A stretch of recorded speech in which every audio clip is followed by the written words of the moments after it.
Olá, no programa Caminhos da Diversidade de hoje, temos um encontro especial com a secretária Débora Maísa, que vai falar um pouco sobre essa dinâmica da diversidade no seu ambiente de trabalho. Olá, Débora. Olá, Daniel. Então, Débora, faremos algumas perguntas para você que vai instigar ainda mais nessa pauta da bandeira LGBTQIA+. Tudo certinho. Então, primeiramente, Débora, eu gostaria de saber, né? É um prazer, primeiramente, né, ter você com a gente aqui. É um prazer também estar respondendo nessas perguntas para você poder contribuir com o seu programa. Então, primeiramente, eu gostaria de saber em qual tipo de escola você trabalha. Se é pública, se é privada. E qual é a postura da instituição em relação à diversidade que existe aqui na sua comunidade? Daniel, eu trabalho em escola pública estadual. Em relação ao que a instituição faz dentro desse grupo, né? Em relação à diversidade, a gente busca a todo tempo, todo modo, acolher, não excluir.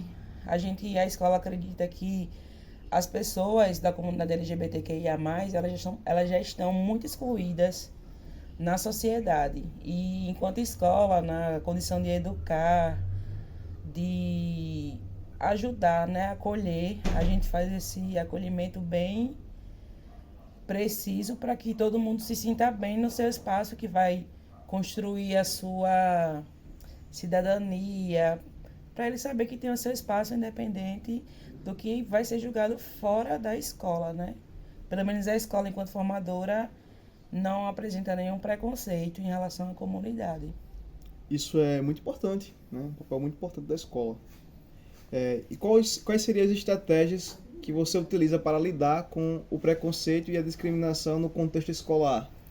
A gente realiza diálogos, algumas atividades interdisciplinares. Os próprios professores desenvolvem atividades na sala. A gente tem cartazes espalhados pela escola falando sobre lei, né? A lei que... Eu esqueci o número da lei agora. Mas existe uma lei que não permite que os alunos sejam destratados dentro das escolas. E a gente já deixa isso claro para que não aconteça isso, pelo menos dentro da nossa instituição. Então, de antemão, você percebe que existe alguma conexão entre a história da sua cidade e a maneira como a comunidade LGBTQIA+, é vista e tratada na educação? Não necessariamente com a história da nossa cidade, porque, infelizmente, você sabe que a comunidade LGBTQIA+, ela é muito discriminada. E a minha comunidade aqui, a nossa da escola, tem eu acho que a palavra tem raízes muito fortes relacionadas ao catolicismo, ao povo protestante, e o LGBTQIA+ é tratado como antes de ter todas essas especificidades, essas clarezas, todos os direitos, eu acredito que hoje é bem mais respeitado, mas com a história em si, não tem muita conexão, porque existe a discriminação absurda, principalmente por pessoas mais velhas. Eu acho que está se construindo a partir desse grupo. Depois da. Como é que. Depois de se libertar, né? Não é se libertar, não, a palavra para. As pessoas, elas estão se descobrindo LGBTQIA+. Então, tem o seu espaço hoje reconhecido por direito. E eu acho que depois desses direitos existe um espaço de respeito, mas não tem relação com a história.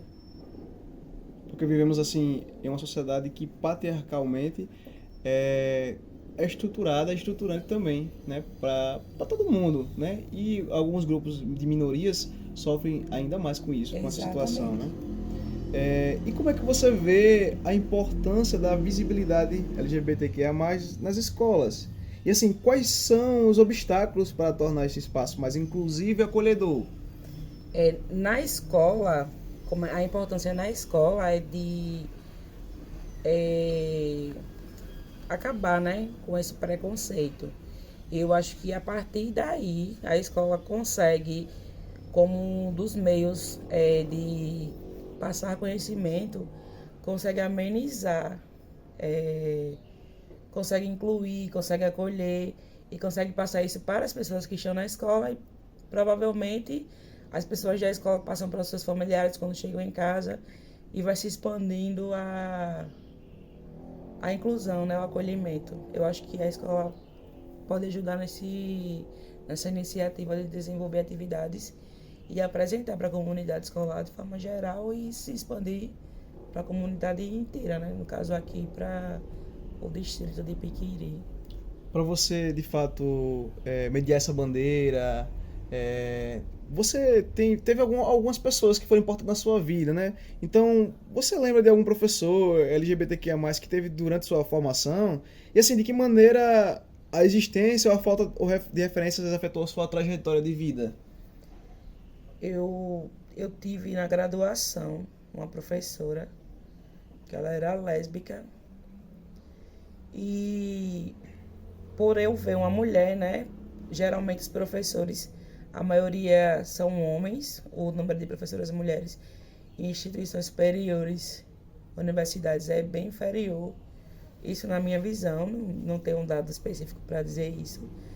Mas ao ver a professora lá, ter o casamento dela, a vida dela e ela ser acolhida dentro da universidade, é uma prova que o caminho certo é você ser feliz, independente da sua orientação sexual.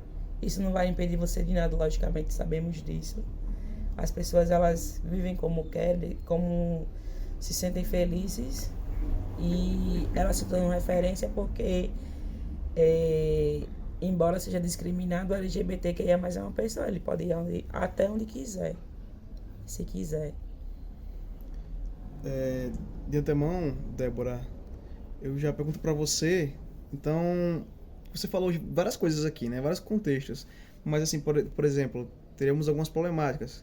Quais são os principais obstáculos que você, para a aplicação de políticas de diversidade na instituição de ensino em que você atua? Existe, com certeza, né? Existe sim, eu acredito que a família, né? Como eu te falei, existe muito do catolicismo, a Igreja Católica, com as suas tradições. E a família em si, ela é o obstáculo, porque se a família tem um preconceito vivo, muito enraizado, acaba que ele tem o poder de excluir o filho da atividade e isso vai criar no filho, né? Que é, no caso, nosso estudante, a cultura de permanência do preconceito com a comunidade LGBT. Então, até mesmo esse cenário político que está agora posto, ele também condiciona, né, obstáculos. Exato. Infelizmente. Porque, de fato, a gente evidencia uma nova... É como se fosse um novo fundamentalismo, fundamentalismo religioso. Isso. Que isso invisibiliza, com certeza, várias coisas, né? Esse dito, né, que foi criado, que a família em primeiro lugar, não necessariamente a família é o casal, o homem, a mulher e os filhos. Sim. Pode ser a mulher e a mulher, o homem, um neutro, como é o nome neutro, né? Um neutro com um neutro e assim vai. Famílias. Eu acredito que o contexto de família está relacionado a ter o lar. Sim. Isso na minha concepção, né? Só que não são todas as pessoas que pensam como eu. Já que você falou de vários grupos, né? Lésbicas, você falou de gays, você falou de outros grupos aí. Mas aí você se encaixaria em qual contexto aí? Não, inicialmente, quando eu tive a curiosidade, a minha primeira relação foi uma relação com um homem, né? Então, uma relação hétero. Aí eu quis a descoberta, aí tive uma relação com a pessoa do mesmo sexo. Aí eu disse, eu acho que eu sou lésbica agora. Aí eu fui, não, eu acho que eu sou bi, porque eu gosto de homem, gosto de mulher. Só que com o decorrer das minhas experiências, que são muitas, eu fui descobrindo que não tem uma especificidade. Eu quero ficar com uma pessoa que eu me sinta bem, me sinta feliz. Então, homens, mulheres, gays, trans, a pessoa que eu me senti bem de estar com a pessoa é super de boa. Então eu acho que eu sou pansexual. Pansexual? É. Entendi. Então, mas você, por exemplo, você tem alguns obstáculos que você encontra ao frequentar os espaços públicos? Não, deixa eu ver, não é um obstáculo, né? Pra mim não é não, porque as pessoas já lá ficam olhando torto, faz cara de nojo e eu não tô nem aí pra essas pessoas. E pra mim, eu acho que, na minha concepção, eu que sou obstáculo para as Sim. pessoas. Então, Entendeu? entendi perfeitamente. Mas você já teve alguma situação que você poderia contar? Já sim. Como é que foi? Eu namorava com uma menina, na época era uma relação lésbica, né? Ela é lésbica e eu estava com ela especificamente. E a gente saiu com um grupo de amigos meus, não eram amigos dela. E todo mundo ficou criticando. E quando ela saiu, todo mundo ficou falando: como é que tu vive uma relação com outra mulher? Como eu tenho filha, já vivia relações com homens. Aí todo mundo fica meio que criticando. Aí eu falei que minha vida, minhas regras. E não há mais comentários, mas a pessoa sabe que fica um olhazinho, né? Torto. Sim. Mas Isso não me afeta, não. Isso te impossibilitou de fazer alguma coisa? Não, nunca. Medo, receios? Não. Então isso foi um impulsionador, de fato. Se eu quiser sair e beijar uma menina, vou beijar. Se eu quiser beijar um trans, vou beijar. E onde eu quiser beijar, caso eu dê vontade de dar o beijo. Sim, entendo perfeitamente. Então você se sente seguro para frequentar parques, praças e outros espaços públicos da sua cidade? Me sinto. Se bem que na minha cidade esses espaços eles são bem limitados, né? Sim. Não tem parques, não tem... Tem umas praças, os espaços públicos em si não são tantos na minha cidade, mas se houvesse, eu me sentiria segura de frequentar, até porque quando você pertence à comunidade, você assume o risco, né? De encontrar com as pessoas, com os preconceituosos, os homofóbicos. E pra mim, não me afeta, não tenho medo de ser quem eu sou e quem eu quero ser. Você tem alguns outros amigos que também partilham dessas mesmas lutas? Digamos que de 100% dos meus amigos, 90% é tudo da comunidade LGBTQIA+. A maioria são todos gays, poucas lésbicas casadas, inclusive. Tenho amigos gays casados, moram juntos. Acho que a minoria dos meus amigos são mulheres e homens héteros, né? E você se sente bem com isso? Me sinto felizíssima. E seus alunos, os alunos que estão naquela dinâmica da escola, eles se sentem confortáveis em saber que você partilha da mesma... Eles ficam comentando, vi você beijando uma menina. Oxe, menino, o mundo é gay.